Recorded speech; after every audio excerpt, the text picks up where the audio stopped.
So we might as well just start sort of from the beginning of Chem 50, if you remember. So, you know, everybody's favorite things, right, which are significant figures.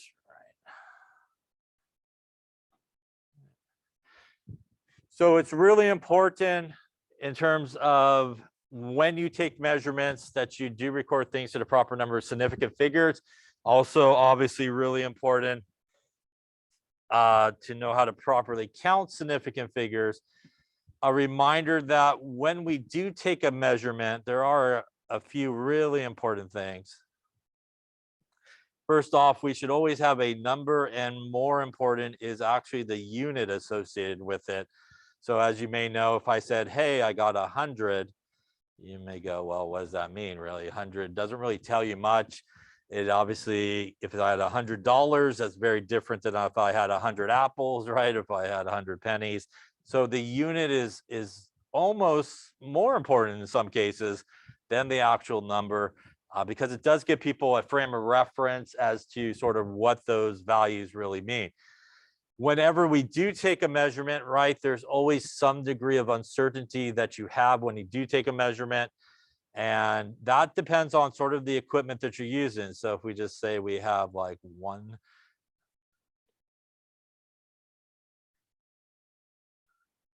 that's 2, and we'll just say this is centimeters, for example. And if we were taking some type of measurement of this lineage, that's kind of good, I guess. When we look at this, you always want to look at the scale, whatever piece of equipment that you're using, and you want to make sure that you know really what the scale represents. So in this particular case, we really always want to look at sort of the big markings, right? And in this case, the big markings is 1 centimeter. If we look at the smaller markings between 1 and 2 centimeters, that is 1, 2, 3, 4, 5, 6, 7, 8, 9, 10 markings. Starting with the first marking, pass with the 1 and counting to the 2, that is 10 markings. And that means that each small marking represents how much? 0.1 centimeters in this case. This guy here would be like 1.1, right? 1.2, 1.3, and so forth along the way.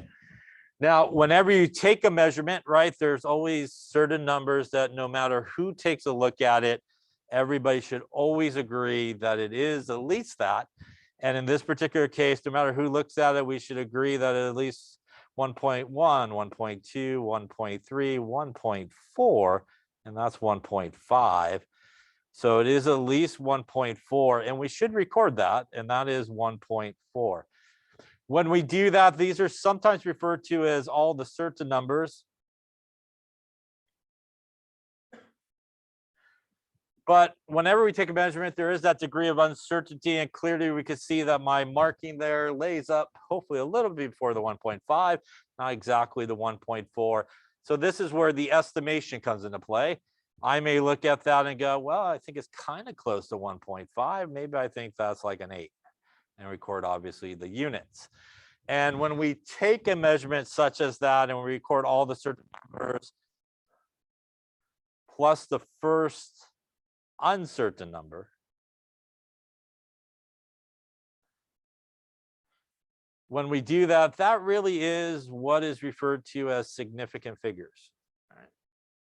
Which means this number would have how many significant figures? It would have 3 significant figures, right? The 1, the 4, and the 8, with the uncertain number being the 8 in that case. And basically what we oftentimes will say is like plus or minus 1 of that, right? So maybe the real value there is 1.49, maybe it's 1.47, which if you kind of look at my scribble there is sort of in the right ballpark in terms of that. Now, when we take a reading of something, let's just say we had,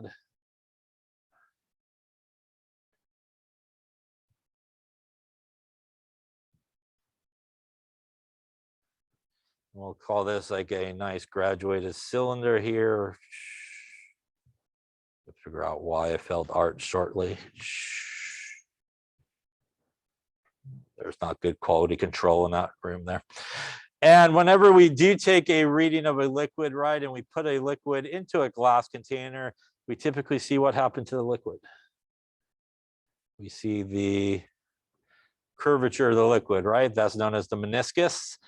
And when we take a reading, we take it from where in terms of the meniscus?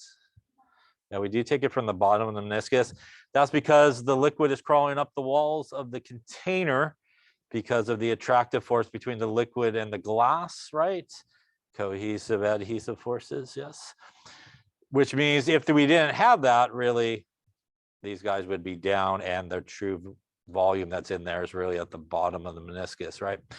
So again, we would do the same thing here. We got 20 and 30. In this case, our big markings is 10 milliliters. Again, if we were counting starting here, how many lines are to 30? We have 1, 2, 3, 4, 5, 6, 7, 8, 9, 10 lines. That means each small marking here is how much? 1 milliliter, yes. That would be 21, 22, 23, 24, 25, 26, and so forth, all the way up the scale there. Now, if we were to take our reading here at the bottom of the meniscus, like we were talking about there, we would see that, so am I drawn like that? No matter who takes a look at it, everybody should agree it is at least 25. Again, here we need to take maybe an estimate, not exactly 25, not exactly 26. In this particular case, we may think it's exactly in the middle, which means we would record something like 25.5 milliliters. These two being our certain number, this being our first uncertain number. And in this case, this guy also has how many significant figures? Does have 3 sig figs, yeah? Any questions on that there? Now, it is important that you do take a proper reading. So let's just say, for example,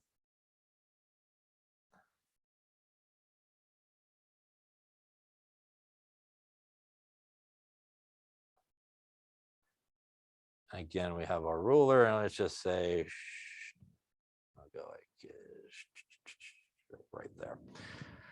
All right, so if we take a reading of this, again, if we look at it, is our same markings, 1 centimeter big. We have the 0.1 on our small. So at least 1.1, 1.2, 1.3, 1.4 here. And I record 1.4. Should I record 1.4 centimeters? Should I record 1.40 centimeters? Is there a difference in terms of recording those two numbers differently? Does it matter? It does matter. The proper one here should be this one, because we have the ability on this scale to go to the second decimal place. Typically speaking, you have the ability to go to one more place to the right of the smallest marking. So the smallest marking here is 0.1, which means technically speaking, we could go one more place to the right, which is the second decimal place. Now, sometimes people chop off that number going, not that important. But it is sort of important if we think of just looking at these numbers. For example, if we look at this 1.4 centimeters, how many significant figures does that one have? I have 2 significant figures, which means the uncertain digit is which digit?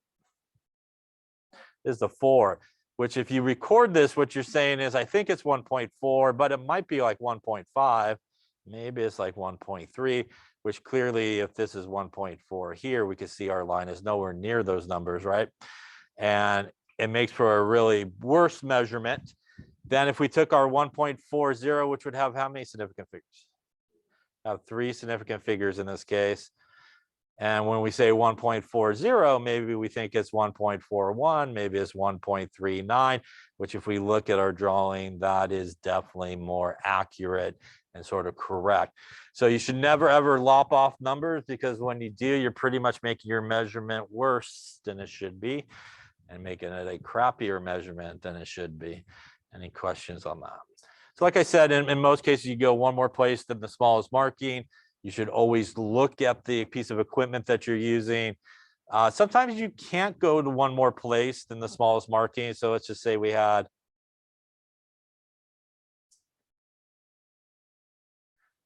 a graduated cylinder that looks something like this, for example. That is 10, that is 20, and there are, starting here, 5 markings between the 10 and the 20. So our big markings is actually 10 milliliters. Our smallest markings actually go by 2 in this case, right? This is 12. That's 14, that's 16, that's 18, which means now when we look at it, we're kind of between 14 and 16, which means between 14 and 16 is 15. Yeah, that would be probably the best you could do in that particular case, with that being 2 significant figures. There's really no good way to break up where 14 ends, 15 begins, right? In between that space. So that's a very rare occasion that will happen. Like I said, 9 times out of 10, you could go to that one more place to that right of the smallest marking. When we use pieces of glassware that are volumetric, like a volumetric pipette has 1 marking, or volumetric flask that has 1 marking, how far do we usually take the reading to? I know. So let's just say that this is a 10 milliliter volumetric flask. We would take it to 2 decimal places. So typically speaking, if you use anything that is volumetric in terms of glassware that has 1 marking, you typically take it to 2 decimal places when you do the reading. This was 5 mil volumetric pipette, it would be 5.00.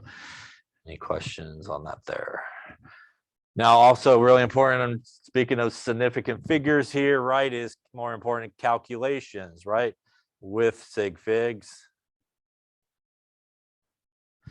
So typically speaking, by the way, we do know how to count sig figs, right? All non-zeros are significant. Bless you. If we have zeros that come in front, are those zeros significant? Those zeros significant? They're not, right? Our first significant figure would be this 3. This guy would have 3 significant figures. If we have zeros that are trapped between 2 non-zero numbers, are those significant? They are. This guy would have 4 significant figures. We have zeros that come at the end. Are they significant? In this case, they are not significant. This would have 1 significant figure. How many would this have if that's a measurement? It would have 4 because there is a decimal place, so it makes it significant. And those would be 4 significant figures. So again, if you have a decimal anywhere in the number, does not need to be near those zeros at the end, they would be significant. In this particular case, we wouldn't start counting until we hit the 5. That is significant. The 2 zeros are significant. The 4 is significant. And the 2 zeros at the end are significant because of the decimal point in there. And that would give this particular number 1, 2, 3, 4, 5, 6 sig figs in that particular case. Any questions on that there? Okay, so now we reviewed that there. Again, in terms of calculations, right, there's basically kind of 2 sets of calculations that we very commonly will do. And that is we will multiply or divide. When we multiply and divide the number of sig figs in your answer should be the same number of sig figs in the number with the least sig figs. So if I take 325 times 0.11 times 1, 2, 3, 4, forget about what the answer is. How many sig figs should my answer have? My answer should have 2 figs. That is 3 sig figs. This number has 2 sig figs. This number has 4 sig figs, which means the answer should end up with 2 significant figures when you do it. Any questions on that there? The other common thing that we do when we are dealing with significant figures is we either will add or subtract. And when we add and subtract, we're also looking at the least, but it's not significant figures. It's actually decimal places is what we're looking at. So we're looking at the least number of decimal places when we add and subtract. So when we add and subtract or subtract, We are looking for the least number of decimal places. So if I had 32.111 plus 3.05 plus 1.2, if we add all that up and try without the calculator, see how I do. That's a 6, that's like a 3. That's a lot of math and fingers there. We'll go like that. So we get this number here of 36.361. In this case, it should be rounded where? Should be rounded here, right? This guy's got 3 decimal places, 2 decimal places, 1 decimal place, which means we should round here, which means we should look at the 6, and we should end up with 36.4. 36.4 has 3 significant figures, right? And 1 decimal place. So that's sometimes important. Sometimes you do both of these things together, right? And you got to keep track of what you're doing. So if you add or subtract first, you should go to decimal places, and then obviously how many significant figures that is if you end up doing some type of multiplication or division. Now remember that if we did something like that, so if we did like 32.333 times 12.1 and then divided it by 4,44328. Technically speaking, we would do the part in the parentheses first, right? Which means we're multiplying. So we should look at significant figures. Whatever the number is up here, how many significant figures should we have? We should have 3 sig figs up on top again, because this guy's got 5. This guy's got 3. The next thing that we would be doing would be dividing. So we're taking the top number there divided by the bottom number. That's 3 sig figs divided by 6 sig figs.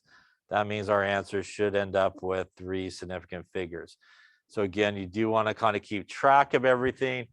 As you probably also learned, is it a good idea to do a lot of rounding until the end? You should wait until you get to the end, right? You should keep track of everything, but it's a good idea if you are going to take a number and continue on with the calculation that you take it to a good number of digits and then kind of clean it up at the end. Personally, when I do things on the calculator, I keep all the digits and keep going and kind of clean up the answer there at the end. Other really important thing is rounding, right? So if I have 13,333 and I want 2 significant figures, what should the answer be? So is it 13 or 13,000? So this number here has 2 significant figures, right? This number here, the way I wrote it, has 2 significant figures. So they both have 2 significant figures, but there definitely is a big difference here, right? Like if I owed you $13,333 and I said, I'm going to pay you 2 significant figures, here's $13. Probably not going to get out of the room so well there, right? So we never ever want to change the meaning of the number, right? When we do rounding, we want to make sure that we do keep it to what it should be. And here, this does have 2 significant figures. And again, if I said I gave you $13,000, maybe you give me the $333 teacher discount, you know, and everybody's good. But it basically means the same thing. So sometimes it's a very, very common error that people make is that they try to get the right number of sig figs and they do some extreme rounding. You never want to change really the meaning of the number when you do that. Any questions on any of that stuff there? Okay. Also, another really important thing is scientific notation, right?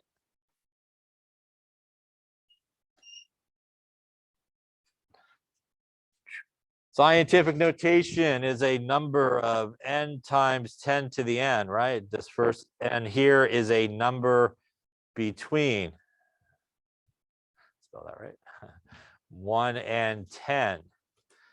So it is a number between 1 and 10, not 1, not 10, not 20, not 100, but it does need to be a number between 1 and 10. This is a negative or positive whole number, depending on which way you move the decimal. So, you know, if you had 1, 2, 3, 6, and you want to convert it into scientific notation, we would assume that the decimals here 1, 2, 3 places to the left. To do so gives us 1.236 times 10 to the 3. We had 0.000320. In order to move this, we got to go to the right. 1, 2, 3, 4 places gives us a number between 1 and 10. What did I get there? 1, 2, 3, 4 minus 4. Yeah. Larger numbers have positive exponents, right? And smaller numbers have negative exponent. By the way, when you write a number in scientific notation, all the numbers that come before the times 10 part are significant, right? Which means the number I wrote in scientific notation on the right has 4 significant figures to match the 4 significant figures that are here. This number has how many significant figures? Has 3 significant figures. Written in scientific notation has 3 significant figures to match it. Yes. Any questions on that there? More important is how you punch scientific notation into your calculator. You should have an exponent button, which is an EE button, an EXP button, XP. Or if you have one of those newer calculators, you might actually have a 10 to the n button on it. If you do, I'm sorry, but we'll talk about you in just a second. But if you have these 2 buttons here, these are your exponent buttons, which means when you use your calculator, you should properly punch it in to it correctly, which means if I want to do 6.25 times 10 to the minus 6, I would punch in my calculator 6.25. I would hit my exponent button. On a lot of people's calculators, they'll do a 6.25 and pop an E up, maybe a 6.25, pop a couple of zeros, maybe a times 10 up there. Then you want negative, which is again another button, which is not the subtract button. Looks like that. So these are typically your negative buttons here on most calculators, one of those 2. And then that'll put a negative here, that'll put a negative there, and then obviously we put 6, and that will be a 6, and that will change to a 6 in that case. And that would be the proper way to punch it into your calculator. At no time did you hear me say I should hit the multiplication button. At no time should you hit the shift log button, because that's just wrong. It's going to be very wrong for you. Yes. So if you're doing exponents into your calculator like this, using that button, that is definitely wrong. Bad F, bad points going to happen to you. Yes. So don't do any of those things. You want to make sure you punch it in correctly. If you're not sure where your exponent button is, you should come find me with your calculator and we'll figure it out. Now, if you do have this type, which a lot of the newer ones do have that actually dedicated button, you do have to do like a extra step, if you will. You actually need to do parentheses. So typically, if you have that button, so if you typically have one of those newer calculators that has this button, it also usually will have like a little dial on the calculator somewhere. And that's usually a good tell that you need to do this. If you're doing scientific notation, like we were talking about, like you want to put this number in, we'll just do that one. You actually need to open up a parentheses and then do 6.25. Then you should actually hit that exponent button. And what you'll see on your calculator is 6.25. When you do that, it'll go times 10. You'll have a blinking cursor up on top. Then you could hit your negative button. And then you could hit 4. And when you do that, you'll have this looking like this. Then you'll still have your cursor blinking up there on top. That is where this button comes into play. You hit that. It will take your cursor down to regular, and you could close the parentheses and look something like this when it's all said and done. So if you do have that button, you do have to usually put parentheses around every number. If you don't do so, your calculator will do the math incorrectly the way it's programmed. So usually if you have that button, you got a parentheses up, all the numbers that you're putting in scientific notation, you still don't hit the multiplication button. You still don't hit the inverse log or anything like that. Those are the proper ways of using scientific notation. Any questions on that there? Yeah. So now we got some of that basic stuff out of the way. Let's talk a little about some other things. Let's talk about molar mass. What are the units of molar mass? That's grams per mole, right? Grams per mole. Our good friend Avogadro's number, right? All that guy right there, whatever it is. 1 mole of anything, right, is equal to Avogadro's number, 6.022 times 10 to the 23. These could be atoms, these could be molecules, these could be particles. Now, we get the molar mass, though, really from the periodic table, right? So when we look at carbon, it is a number on the bottom. And that number on the bottom is that there are 12.01 grams of carbon and 1 mole of carbon. We could use that as basically a conversion factor, right? Where we could say there are 12.01 grams per mole, or 1 mole is 12.01 grams. So we can kind of use it as a conversion factor. If we're adding up something like, C3H4, we basically just add up all the parts, right? So the molar mass of this guy would be 3 times 12.01 grams per mole, which is the carbon molar mass from the periodic table, plus 4 times 1.008 grams per mole, which is hydrogen from the periodic table. And if we do that, so got a calculator here. Let's see what we got going on here. Plus 4 times 1.008 gets us something like 40.06 grams per mole. The number always stays with the grams, right? And it's always per 1 mole. By the way, when you pull the numbers off the periodic table, you usually go to how many significant figures? It is usually 4 significant figures when you pull the number off the periodic table. This is an important thing, molar mass, because it allows us to convert between some helpful units, grams to moles, right? And moles to grams, right? Which means that if we had 42.5 moles of C3H4 and we wanted to know how many grams that was, we could do that calculation using the molar mass. And let's take a look at that calculation, and just to remind everybody how to properly set up things through everybody's favorite thing, which is dimensional analysis. Yes, dimensional analysis is how we set things up so that we can see the units properly cancel out. So in this particular case, we would start with our 42.5 moles of, was that C3H4? Yeah, I think.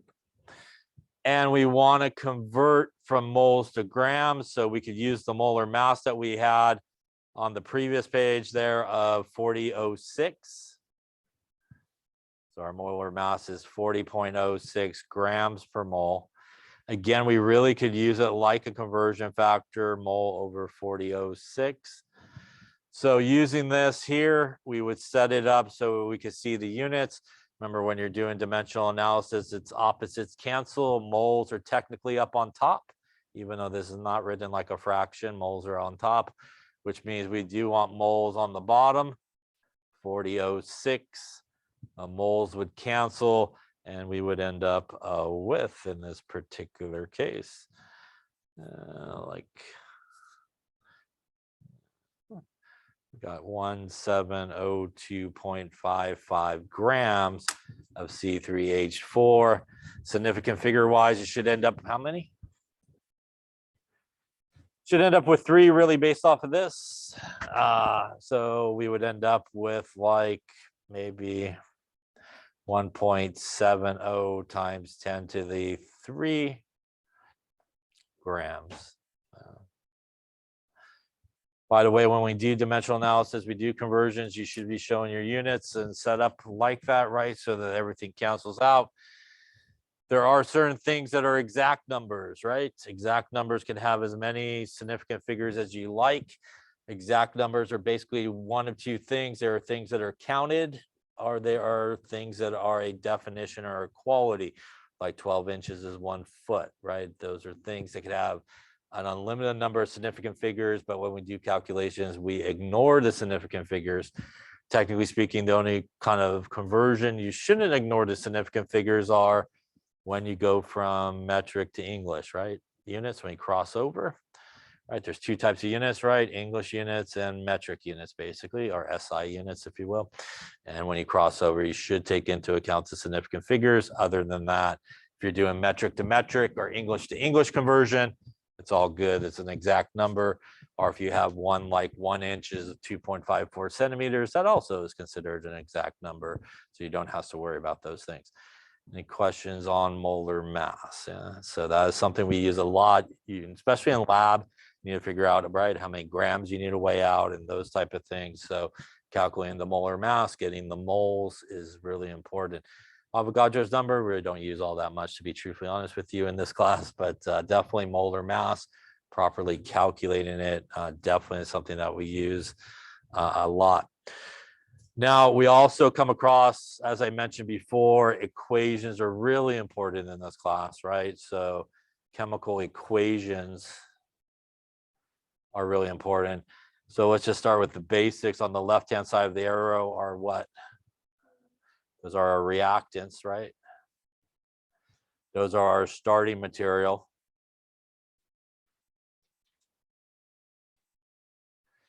On the right-hand side are our products, yes. And those are obviously what are formed as a result of a chemical reaction. Up on top of the arrow, we sometimes see things written. If you see a triangle, that usually means heat, yeah. See UV, that usually means UV light or some type of light was put up there. A lot of times up on top of here, I'll just draw it this way. Up on top there are catalysts, right? Catalysts are things that are added to a chemical reaction. They are not reactants, they are not products. They're there simply to do one thing usually, and we'll talk a little bit about it in this next chapter that we start, but they're basically there typically to speed up the chemical reaction and allow it to occur a lot faster. There are some that slow it down, but that's usually a lot of times we will see things up there like platinum or some type of metal might be listed up on top of the arrow. We also have certain symbols that we also see, right? We have S, L, G, and AQ. S is solid, right? If you see that next to a formula, L is liquid, G is gas, right? AQ is aqueous. Is there a difference between a liquid and aqueous? Or are they like the same thing? I'm assuming there's a difference, otherwise there wouldn't be 2 symbols. That's just my guess, but there actually is a difference. L is a pure liquid, like if you have water, right? That is a pure liquid. There's nothing else in there, pure substance, right? If I take something like salt, and if I take some salt, like some sodium chloride, and put it into the water, the salt will dissolve in the water, right? And when we do, we get what is referred to as salt water, right? Or NaCl, that's in the aqueous symbol, right? Aqueous basically means a solution, right? So if something is aqueous, it basically means you took something, you dissolved it in something like water, and you made an actual solution, and that is what gets the aqueous symbol, and that is different than L, which means you basically have a pure substance by itself, nothing else with it. Questions on that there? Now, there are some different types of reactions, right, that you might be familiar with. So just to make sure, there's really 2 big categories of reactions that you probably learned in Chem 50. One is our favorite double displacement reactions.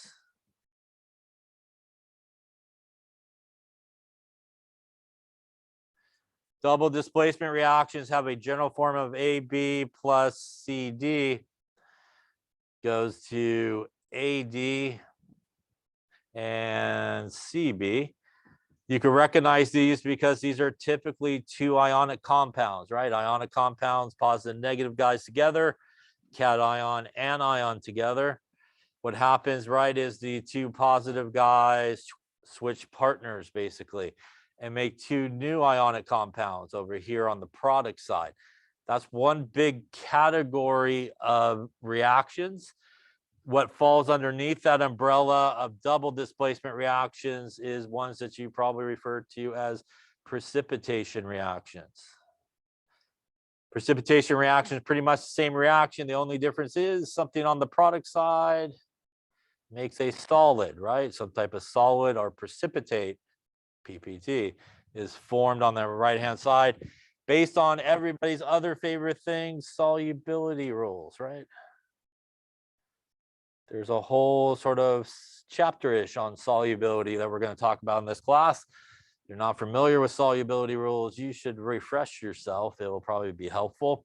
You'll be able to figure most things out, but it's a good thing to know. And things like, right, nitrate is soluble in everything, right? Chloride, iodide, bromide are soluble in everything except for silver, lead, and mercury, right? So there's some exceptions. The other really classic sort of double displacement reaction is typically acid-base reactions, which 100%, many chapters or one really big chapter is devoted to acid and base chemistry and reactions. When you have an acid and base that react, you typically have an acid that reacts with a base. What are the two things you typically get? Yep, salt and water, basically, right? You form salt and water. What makes something an acid is it's got an H plus, right? What makes something a base is it essentially has OH minus a lot of times. So that is basically where the water comes from. And a salt is just an ionic compound, right? Which means it's a positive and negative guy basically together. So that's definitely the case when you do something like a strong acid and strong base together. When you react those two things together, that is definitely what you form. So if we take something like HCl, which is which acid?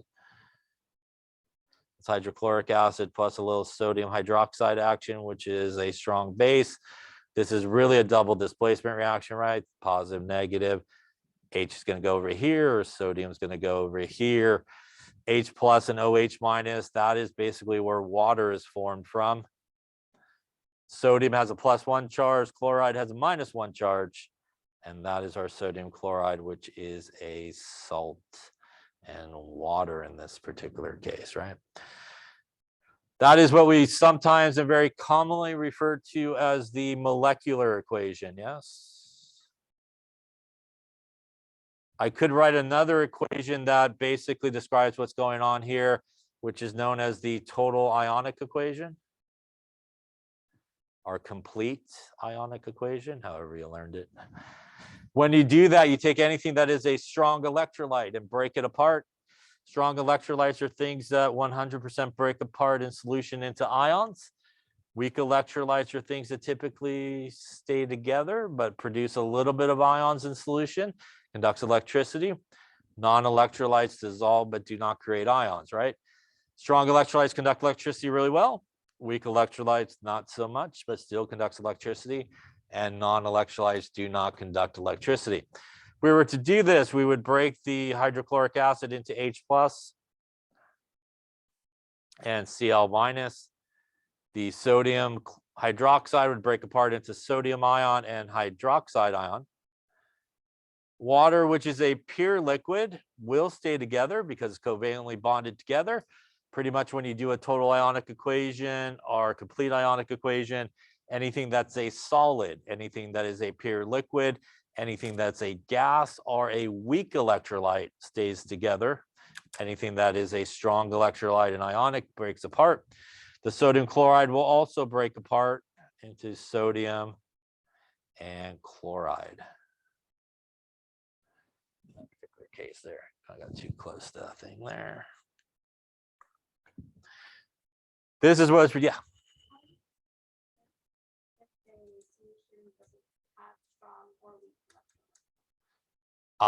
You have to know some, a lot of times you'll deal with a lot of strong and weak electrolytes when you deal with acids and bases, a lot of cases. And if you know sort of those lists of strong acids that you probably learned, like hydrochloric acid, right? Hydrobromic acid, hydroiodic acid, hydronitric acid, sulfuric acid, perchloric acid. These are all really strong acids that you probably learned, and we'll talk more about it as well. But you know, acids that are outside of that are probably going to be weak electrolytes. One real key, if you just have the equation or whatever it may be for a strong electrolyte versus a weak electrolyte, is in the arrows. Strong electrolytes have one-way arrows, right? Weak electrolytes typically have arrows that go in both directions. Like hydrofluoric acid is a weak electrolyte, and a weak acid, its equation will look something like this, where we have those arrows heading in both directions. So that's a real key to sort of doing that. And in our application, a lot of strong acids, strong bases are clearly strong electrolytes, and anything that's sort of a weak acid or weak base is considered sort of a weak electrolyte. And in the case of something like HF, which is a weak acid, also a weak electrolyte, and when we look at the solution, that is pretty much mainly what we have floating around in there is the H and the F still together. We do have a little bit of these ions floating around, which is why it's still an electrolyte, but it's a weak electrolyte. And that's very different than when you have hydrochloric acid by itself. It 100% breaks apart. There's no HCl units still together. When you have a strong electrolyte, it 100% breaks apart into its ions. Other questions on that? When we look at this equation, which is the complete ionic equation, we should be able to look on both sides of the arrow and find things that look exactly the same, like sodium and chloride in this particular case. Those are what we refer to as spectator ions, right? Spectator ions are much like their names. They're hanging out and just watching the show. They are not part of the actual product being made. We typically cross out the spectator ions, and we're left with the third type of reaction, which is a very common reaction we write a lot, not this particular one, but this type of reaction, which is known as the net ionic equation. The net ionic equation pretty much cuts right down to the heart of what is going on in that reaction. And in this particular case, when you take a strong acid like hydrochloric acid and react it with sodium hydroxide, which is a strong base, you're basically making water, right? Which is why they're sometimes called acid-base neutralization reactions, because you basically made water. Any questions on that? So being able to write net ionic equations, total ionic equations, these are things that we do a lot in some of the places, especially in the lab and stuff like that. So it's really important to know how to properly write those things. By the way, there's three things that are really why a reaction takes place. What are those three things as to why a reaction actually takes place? What are the driving forces for reactions to take place? We just talked about two of them here in the last two slides. The formation of a solid is why a reaction takes place, right? Like in a precipitation reaction. The formation of water, like we see here, is really another reason why a reaction takes place. And really the third driving force for why reactions take place are the other big category of reactions, which are redox reactions. Yeah. Redox reactions are the next really big umbrella. Underneath redox reactions are pretty much everybody else that's left in terms of types of reactions. You have your classic synthesis, right? Our combination. And that is when you take two things and make one thing, right? Like sodium plus some chlorine, make some sodium chloride, right? Do a little balancing since we are chemistry here. There we go. So two things make one thing is a classic synthesis combination reaction. This is also a redox reaction. Oxidation state of sodium, and it's by itself, does it have a charge if it's by itself? The answer is no, it has a zero oxidation state. Chlorine by itself, also no charge. By the way, when do things get charges? when a metal and a non-metal come together, right? Because of their periodic trends, like metals, like I don't have a lot of ionization energy. I don't have a lot of electronegativity. I don't really care about my electrons. Go ahead and take it.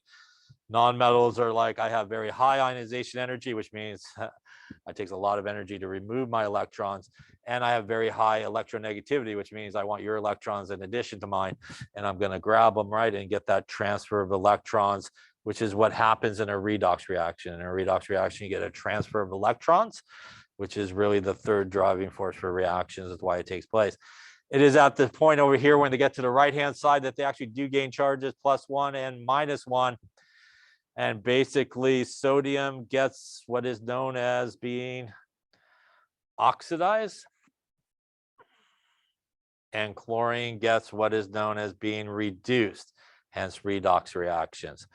When you get oxidized, you lose electrons. Yeah. When you get reduced, you gain electrons. Maybe you remember, or maybe you were taught Leo the lion goes grr. Loss of electrons, oxidation, gain of electrons, reduction. Our people are also following the oil rig aspect of it. Oxidizing is losing, reducing is gaining in this case. So although we could classify it as a redox reaction, we also would classify this as a synthesis or combination reaction. Decomposition reaction is basically the opposite of that. That's when you take one thing and you basically break it apart into two things. Run an electrical current over liquid water, you will get hydrogen gas and oxygen gas back, right? And maybe a 2 there, maybe a 2 there. And again, one thing makes multiple things is a decomposition. They're kind of opposites of each other, if you will. One you put it together and one you break apart. There's also the combustion reaction. Basic definition of combustion reaction is simply you have O2 involved. On the left-hand side is typically your basic generic definition of combustion reaction. Most people, when they think about combustion reactions, think about the organic combustion reaction. And that's when you take an organic guy, which is typically carbon, hydrogen, oxygen, and you react O2, and that's when you make CO2 plus water. And that is most of the time what people think about when they think about combustion reactions, like when you light a Bunsen burner, right? Gas comes out, spark with some oxygen, you get fire and all that good stuff, or your barbecue.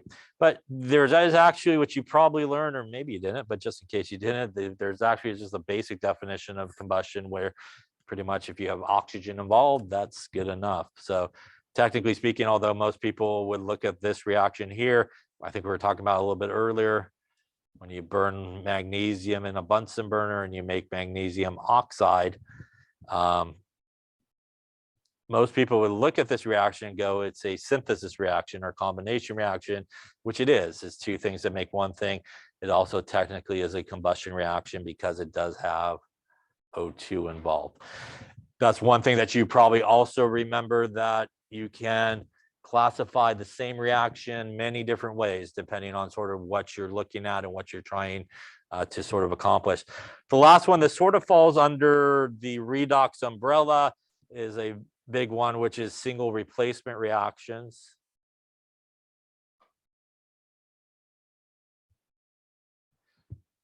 And that has a general form of A plus BC. A in one case could be a metal. BC is an ionic compound. And although this metal on the left-hand side here has no charge, it's by itself. When a metal gets a charge, it typically becomes positively charged, which means it can come in and kick out the positive guy there, making a new ionic compound. And that guy that originally had a charge will come out with no charge. And that is a single replacement. You could also do that with nonmetals as well. If A was a nonmetal, typically, again, a nonmetal has a negative charge, but here it's starting with no charge.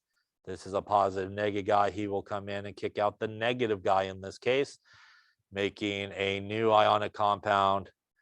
And this guy will come out here with no charge. Yeah. In order for the guy coming in to replace the other one, Which one's more reactive, the one coming in or the one being replaced? It is the one coming in, needs to be more reactive. Needs to be more reactive than what it's replacing. If it's not, then you won't get a reaction. So if you took something like zinc plus some hydrochloric acid, zinc in this case has no oxidation state by itself. This guy is a ionic compound. Zinc will come in and kick out the hydrogen. Whenever you kick out hydrogen, it becomes what? Hydrogen is by itself, it is a gas. It comes out as hydrogen gas. You'll see bubbles, right? And all that kind of stuff. You'll make a new ionic compound of like zinc chloride. And like a 2 there maybe as well. And this is a single replacement reaction. Again, hydrogen comes out, you see bubbles. You know, if you did that exact same reaction with copper metal, copper is less reactive than hydrogen, you would actually get no reaction. They don't still do the penny experiment in Chem 50 where you cut the penny open and put it in hydrochloric acid. Used to do that a long time. Well, they used to do that a long time ago because classic pennies are all copper. Yes. New pennies are copper on the outside and what in the inside? Used to be zinc on the inside. Yeah. So old pennies, you would notch. Probably why I don't do it anymore, destroying money. You would notch that, you would throw it into a beaker of hydrochloric acid, you would kind of take a file, notch that to expose the inside of the new penny, right? New penny goes into the acid, the inside starts reacting, your penny disappears, or you have just like a hollow penny because you basically just dissolved away all the zinc on the inside. Old penny stays intact with no problem. Chem 50 history lesson, you're welcome, it's free. All right. But getting back to this, by the way, this is the molecular equation. It is a single replacement reaction. We definitely have an entire chapter on redox chemistry that we're going to talk about. So these type of reactions, understanding oxidation and reduction, oxidation states are things that we will definitely see a lot in chapters. You could also write a total ionic equation for this type of reaction as well, which sometimes surprises people. Works the same way. Zinc, which is a solid, would stay together. This hydrochloric acid would break apart. The 2 gets distributed to both. The H2, which is a gas, would stay together. And then our zinc and 2 chlorides there would break apart. Here it is the chloride on both sides. That's actually our spectator ion. It's the only spectator ion in this particular case. And our net ionic equation would end up being really the redox reaction. It is the zinc that started with no charge or oxidation state. The hydrogen ions that are floating around, which has a +1 oxidation state, goes to H2, which has no oxidation state, and our zinc with a 2+ charge. So we definitely will come across these sort of single replacement reactions in that redox chapter where you have to write some net ionic equations, and you know it does look something like this. By the way, a very simple way in case you never learned it. Again, we'll learn it again, but there's a very simple way you can figure out if something's being oxidized or reduced, and it's just a simple number line. Yeah. And in the 0, positive to the right, negative to the left. When things lose electrons, they become more positive or more negative? They become more positive because they have less electrons, more protons, right? So if you find yourself, when you look at the oxidation state moving in the positive direction, those guys are going through oxidation.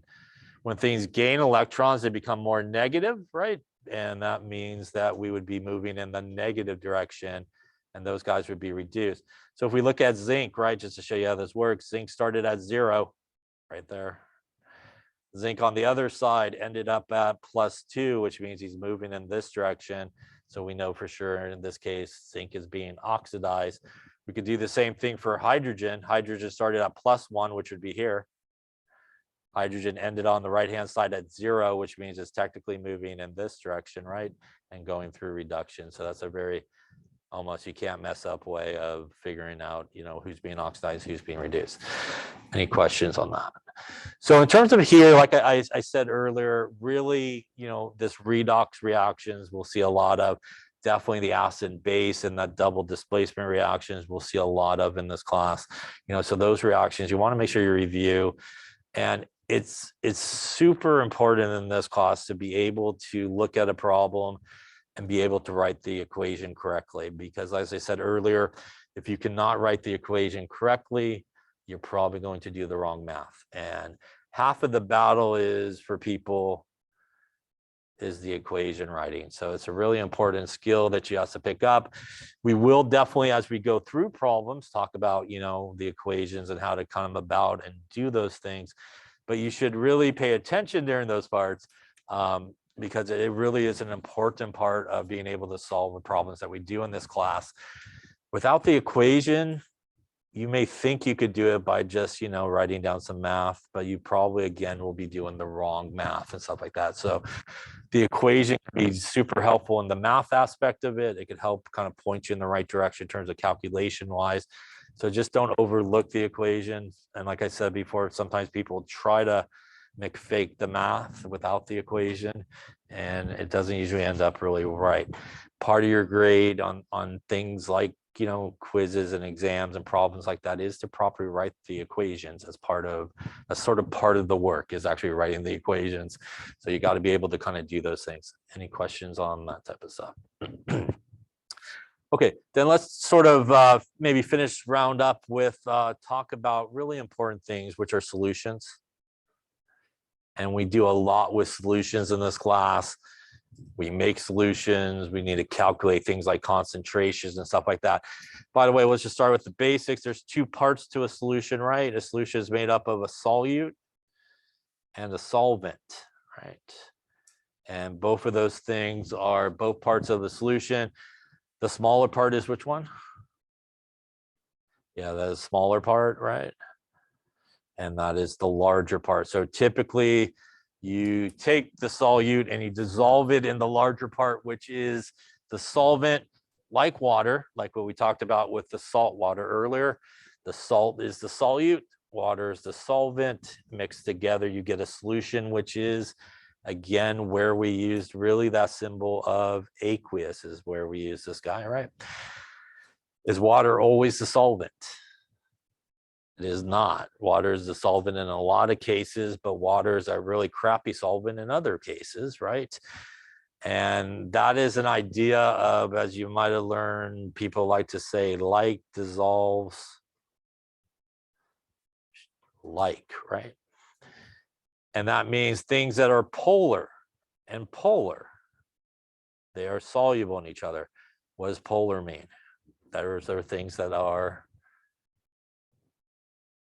if I tell you this molecule is polar, does that mean anything to you? It does have a charge, right? It has basically a charge in a sense because of unequal sharing overall in the molecule, right? Bonding, unequal sharing of electrons. There's a negative side and a positive side, right? Like water is a polar molecule. Negative side of water is the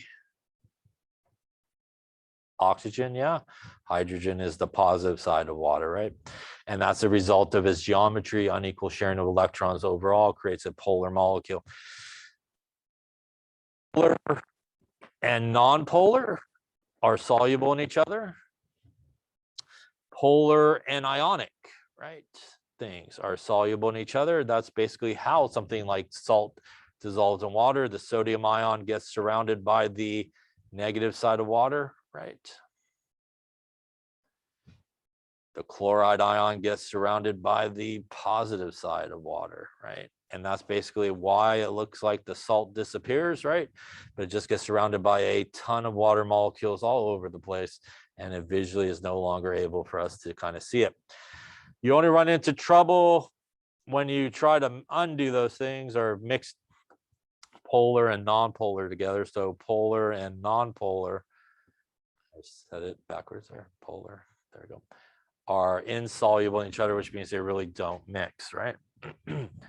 Now, when we talk about solutions, one of the main thing that we talk about is concentration.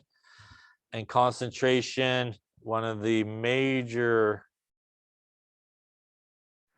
units of concentration is molarity, right? Capital M, that stands for,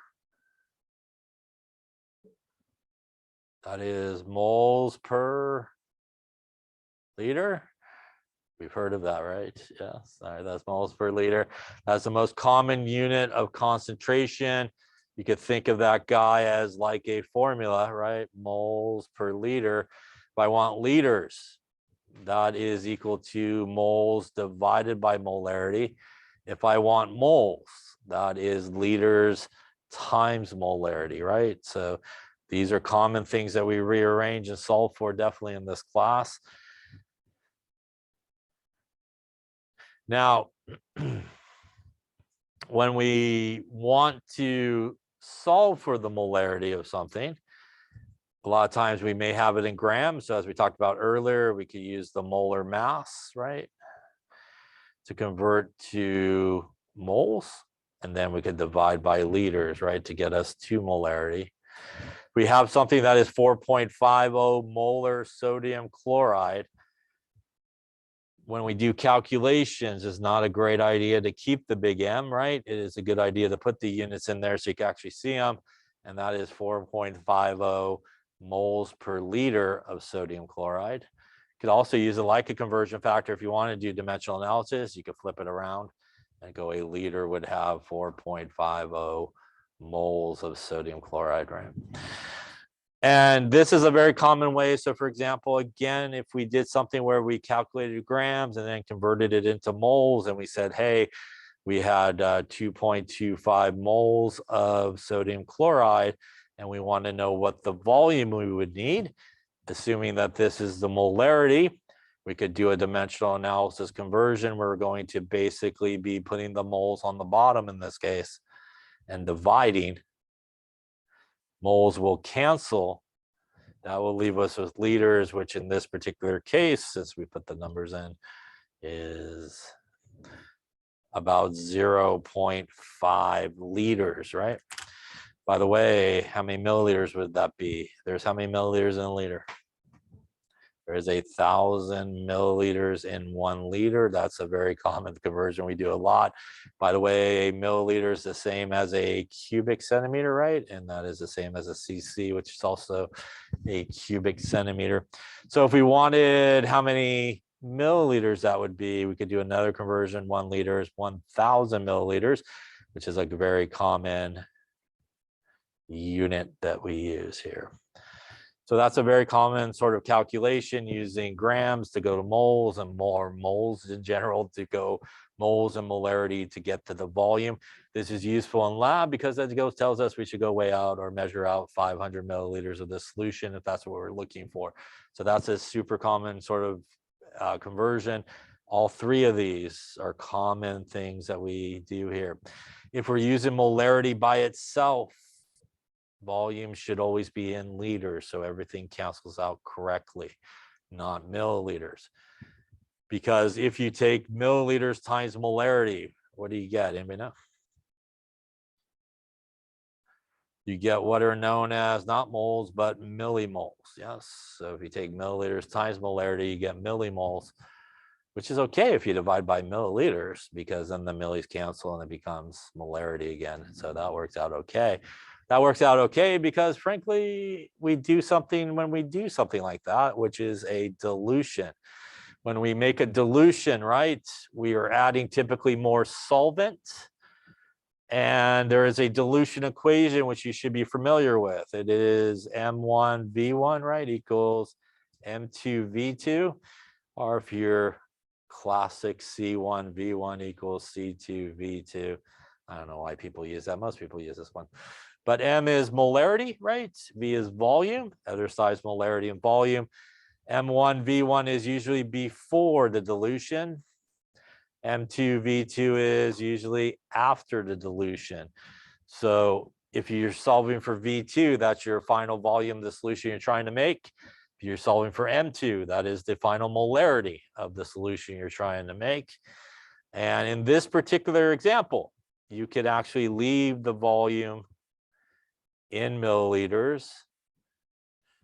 And if you're solving for V2, for example, when you divide the M to the other side, they will cancel, leave you in milliliters. Or if you're solving for M2, you can divide it to the other side and it will cancel out because you're dividing by milliliters. So as long as both volumes are in milliliters, it's all good, because technically what you're doing is this millimoles divided by milliliters becomes molarity at the end. If you want, you could convert it to liters, it's perfectly fine, but you don't necessarily have to if you're specifically using the dilution equation. Any questions on that there? Now, we do dilutions a lot, even in places where we don't think we're diluting things. So let's say we're going to make a test tube here. That's a fine looking test tube right there. And we look at our table in our lab manual. And we have, like, in test tube number 1, we're going to put 0.25 molar sodium chloride, and we're going to do like 2 milliliters of it. And then with that, we're going to put in there, 0.15 molar HCl. And we'll put like, we'll do 6 milliliters of that. And we're going to put some water in there. And we'll do like 6, 2, that's 8. And we'll do 2 milliliters of that guy.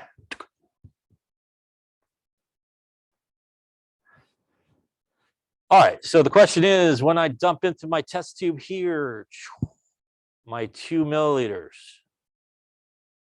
of my sodium chloride, then I dump into my test tube my 6 milliliters of my hydrochloric acid, then I dump into my test tube, not drawn to scale, 2 milliliters of water. I know, they all kind of looks the same. What is the concentration of sodium chloride in this test tube? Is it 0.25 molar? What do you think? Is it 0.25 molar? The answer is no, in case you're not sure. It got very quiet, but the answer is no, it is not 0.25 molar, because what is happening once I put all these guys together and give it a mixy, shaky? The total volume has now changed, right? And when volume changes, molarity changes. You just did a dilution, even though you might not realize you just did that, but you just did a dilution when you made this, which means if I want to actually know what the concentration of my sodium chloride is in that test tube, I can use M1V1 equals M2V2, where M1 would actually be the stock concentration of my sodium chloride. That would be 0.25 molar. I could leave the volume that I used of it in milliliters, which would be 2.0 milliliters. M2 is what I'm solving for. What is my V2 in this case? It would be the total volume. So the total volume of where my sodium chloride is now sitting is 2 milliliters plus 6 milliliters plus 2 milliliters, which means my total volume in this case is 10 milliliters, and that would be my V2. Again, dividing that to the other side gives me M2 is equal to 0.25 molar, 2 milliliters divided by 10 milliliters. This is a case where I was telling you before, milliliters on top, milliliters on the bottom will cancel each other. If you want, you can convert it to liters, but you need to convert them both to liters, obviously. If we did that, we end up with a concentration of 0.05 molar for our sodium chloride. We can see it is very much diluted in this example by punching all those numbers correctly. And again, a lot of times people do not realize that when they are making test tubes in a experiment and they're putting multiple things into that test tube, the volume changes, which means when we look at molarity, which is technically moles of solute per liter of solution, The liter of solution is changing, which means the molarity is going down, which is what we actually see here. That is a very, very common calculation that we need to do a lot in this class. And people screw up a lot because they go, why do I need a calculator? They gave it to me right here in the table. And you got to remember that when you put all that stuff together, you're actually doing a dilution. The molarity is changing. When we think about sort of a solution and what is reacting, when we think about molarity, moles of solute, liters of solution, what is the thing actually reacting when you dump it into like a beaker? It is actually the solute, right? That's really the stuff that's there, that's floating around, that's really doing the reaction, and that is reacting. So moles doesn't change as volume changes, but molarity does change. And it's important to make sure that you do these sort of calculations correctly. 100% something that we do a lot in this class, and it's a very common mistake that people make. Any questions on that there? Clear, if we wanted to do for HCl, we would do the same thing. In this case, it would be, is that 0.5 I wrote, or 0.15? Yep. So it'll be 0.15 times 6, right? Divided again by the total volume would give us the molarity of the HCl in that test tube as well. Any questions on that there? Okay. That's pretty good, I think. That's a lot of the stuff. So again, a lot of the stuff as we just talked about today, that's really important. Definitely the reactions, the equations, understanding molar mass, converting things to grams. The solution stuff is super important in this class. So as I showed you earlier today on our Canvas page there's some review stuff on some of these topics. And you should go through it if you need some review on it, but it's definitely stuff that we will come across a lot. Any questions on any of that stuff? Yeah.